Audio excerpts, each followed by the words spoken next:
Moto etkinlikten selamlar, sevgiler, saygılar. Motosiklet dünyasından en son haberleri ve en yeni modelleri sizlerle buluşturmaya devam ediyoruz. Bu videodaki konumuz ise motosiklet fuarı. 2021 motosiklet fuarına dair birçok soru geldi. Motobike İstanbul motosiklet fuarı düzenlenecek mi? Şubat ayında fuar var mı?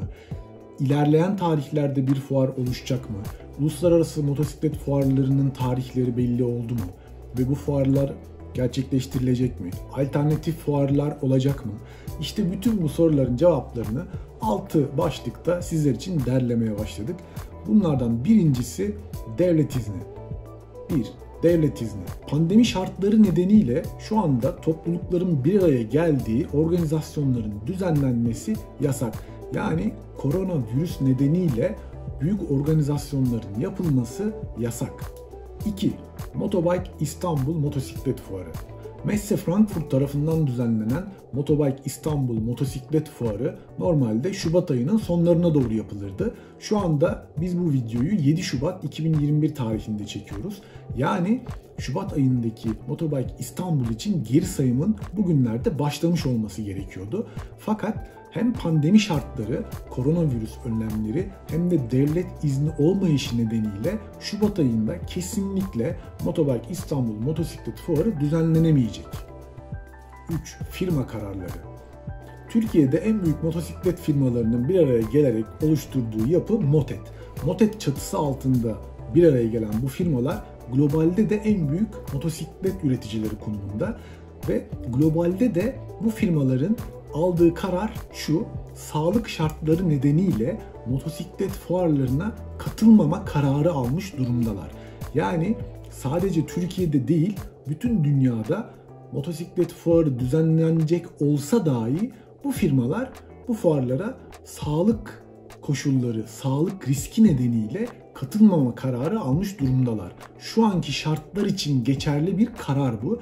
Eğer şartlar düzelirse, iyileşirse, bu koronavirüsün 3. dalgası iyi bir şekilde atlatılırsa, aşılar etkilerini gösterir, vakalar azalırsa o zaman bu karar değişebilir. Fakat Türkiye'de de bu firmalar Motet olarak bir araya geldiler ve toplantı düzenlediler. Mevcut koşulları değerlendirip motosiklet fuarlarına katılmama kararı almış durumdalar. Yani Motobike İstanbul ileri bir tarihe şu anda ertelense dahi şu anki mevcut koşullarda bu motosiklet firmaları fuara katılmayacak. Dolayısıyla da fuar anlamsızlaşacaktır. 4. Alternatif fuar yöntemleri. Pandemi şartları nedeniyle şu anda toplulukların kapalı alanda bir araya geldiği bütün organizasyonlar yasaklanmış durumda. Bu nedenle de fuarlar da gerçekleştirilemiyor. Fakat açık hava fuarcılığı ve dijital fuarcılık şu anda bu durumda öne çıkan yöntemler arasında. Açık hava fuarcılığı ile ilgili bir takım çalışmalar mevcut. Motobike İstanbul Motosiklet Fuarı'nın da düzenlenmekte olduğu İstanbul Fuar Merkezi'nde oradaki otopark ile bahçenin asfaltlanarak bir araya getirilmesiyle oluşan alanda çatıya sahip tek tip standların oluşturulma fikri var. Bu noktada eğer pandemi şartları izin verirse açık hava fuarcılığının düzenlenme ihtimali mevcut. Fakat şu anki şartlar bunu olanaksız kılıyor. İlerleyen tarihte, yani Temmuz-Ağustos gibi böyle bir şey olursa o zaman bunu tekrar değerlendirmeye alıp Motet kararıyla bir şeylerin oluşması, bir fuarın düzenlenmesi oluşabilir. Fakat şu anki durumda böyle bir şey de neredeyse imkansız gibi duruyor. Dijital fuarcılık konusunda ise şunları söyleyebiliriz. Şu anda firmalar zaten mevcut yeni modellerinin tamamını dijital olarak lansmanlarla tanıtıyorlar. Bazen bizim gibi basın mensuplarına şifre vererek sadece basının katıldığı, bazense duyurarak bütün herkesin katılabildiği lansmanlar düzenleniyor. Fakat bu lansmanların açıkçası etkisi istenilen düzeyde değil. Bu noktada dijital fuarcılık da çok benimsenmiş değil. Yani herkes canlı olarak görmeyi, ürünlere dokunmayı tercih ediyor. Bu noktada benim de fikrim bu şekilde. Sizin de fikrinizi videonun altına bekliyoruz. 5. Alternatif fuarlar. Big Boys Motosiklet Festivali'nin organizatörü Alice İstanbul. Alice İstanbul Motomobil isimli motosiklet ve mobil yaşam araçları fuarı için kolları sıvamış durumda.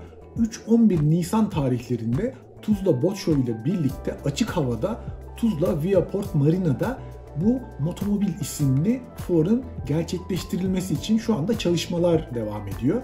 Fakat bu fuarın gerçekleştirilmesi için de başta da söylediğim gibi hem pandemi şartlarının hem de devlet izninin olması gerekiyor. Eğer bütün bu izinler olursa şöyle bir engel ortaya çıkıyor. Yine bu videoda bahsettiğim MOTET kararı. MOTET farklı alternatif fuarlara katılmama kararı almıştı.